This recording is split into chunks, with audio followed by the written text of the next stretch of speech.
బొత్స గారు నమస్కారం అండి. బొత్స గారు చూస్తాం చాలా ఆనందంగా ఉంది అధ్యక్ష, ఎందుకంటే చాలా అనారోగ్యం వల్ల గురుగారు ఇబ్బంది పడ్డారు. It's nice to see you sir. Welcome back to the house.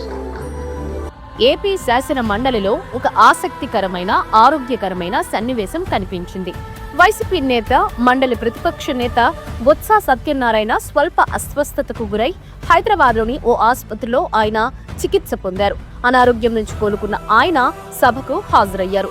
రాజకీయాలకు అతీతంగా వ్యక్తిగత గౌరవానికి సంస్కారానికి ప్రాధాన్యతనిస్తూ మంత్రి నారా లోకేష్ బొత్సాని పలకరించిన తీరు అందర్నీ ఆకట్టుకుంది.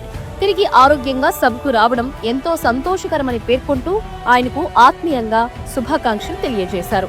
రాజకీయ విభేదాలకు తావు లేకుండా ఎదుటి వ్యక్తి పట్ల లోకేష్ చూపిన ఈ నిండుదనం నిజమైన నాయకత్వానికి నిదర్శనం.